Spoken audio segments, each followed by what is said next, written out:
There are four habits that contractors experience all the time, and it's taken away from your leadership, it's taken away from your profits, taken away from your time, your self-control. And the best craziest part is that people wear it like a badge of honor. They think it's a good thing. And really it's just a slow, timely death of your business, of your energy.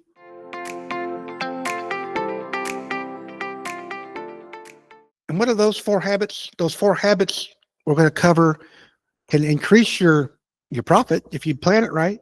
It'll increase your control and keep your energy up. Years ago, I was talking to a contractor, and he said, "Boy, if I just get caught up," and that day's not going to come. Or you might think you're caught up, but then tomorrow something happens, and all of a sudden now you're back to behind again. And it wasn't because he was lazy. It wasn't even because he had plenty of opportunity, and he wasn't silly or stupid or dumb. Uh, he just built something that he could not get out of. He created those habits, and it's something you have to consciously decide when you're breaking a habit. And we talked about those things that, man, you're never going to get caught up. So over time and working with him and other people like that, other contractors, we realized a few things. There's big mistakes that sink into a business, and we need to be aware of those. And that's what we're going to talk about today. First one will be procrastination. And procrastination, Chris, well, I don't procrastinate. Well, we all kind of do, and it's actually masqueraded as being busy. I've done it myself. I want to be busy. I'm busy. Why am I busy? Because I'm busy so I don't have to do something else I don't want to do. Busy on the job, busy answering the phone calls, busy chasing bids. But the truth is, I'm putting off estimates.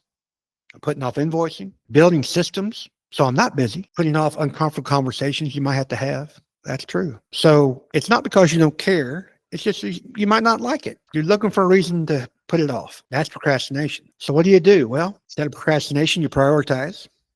Something's just going to have to wait. You got to decide what's most important. We talked about this before, and I always talk about sales being the most important. Sales is important, but so is everything else too. And you got to make sure what's important to you makes sense for the business. You got to identify those things that you're not very good at, and you ought to turn those over. Habit number 2, live in reaction mode. Somebody calls, a client calls, what happens? You answer the phone. What happened? The crew has a problem. You need to run across town. I'll be right there. I'll take care of it. No materials are there. Well, I'll go get them, make sure they're there. BS. You got to make sure things happen. You got to plan in advance, make sure those materials are there. And if they're not, make them somebody else's responsibility. Who's your supplier? Who's the guy in charge of your crew there on site that you don't have to run across there? Who's going to answer those questions? Client calls. Give it to someone else. Turn it over. Let somebody else answer the phone. Be it your salesman, be it your office manager, be it your secretary, whatever it is, have a time you will call them back. It'll be okay. It's not life and death. We are not doing surgery today. We are building a house. That happens. A long time ago, we talked about some of those things, and you got to just put it down in the bare bones of, it's not life-threatening. It can be. My mom had surgery the other day, and I've gotten such a habit, I just don't answer the phone. And the phone rang. I ignored it and went to Elizabeth. And all of a sudden, I realized that was my dad calling. Oh, heck. Maybe there's something wrong with mom. So I hollered, "Is mom okay?" Yep. That's all I need to know. Tell him I'll call him back later. And that's what happened. And not that I don't love my mom. It was just a habit that I've created that I'm not going to answer the phone all the time. You can't. If I answer the phone every time that thing rang, you never get anything done. And think about it. What's your day look like when the phone rings? You snatch that bugger up. You want to take care of your phone problem? Get some grandkids. They'll want the damn thing all the time. You won't have it around when the phone does ring. So the fortunate part is it gets to go to Elizabeth and she can handle it. Habit number 3, try and do everything yourself. You're the installer, you're the scheduler, you're the accountant, you're the salesperson, you're the firefighter, you're the everything do elser. What else does that mean? You're going to do it all, and you can't. There's only so much time in the day. And that's the one thing that makes us equal to everybody else. They have the same amount of time in a day. That's right. So how are you going to use your time? Use it what's beneficial to you. Enjoy something you're doing. If you like to be a scheduler, then be the scheduler. I don't think it's the best use of your time, but it's something you enjoy. I mentioned putting stuff off. And you can't put off the estimating. You can't put off the scheduling. You can't put off that. But if you're not the right person to do it, find that person that is.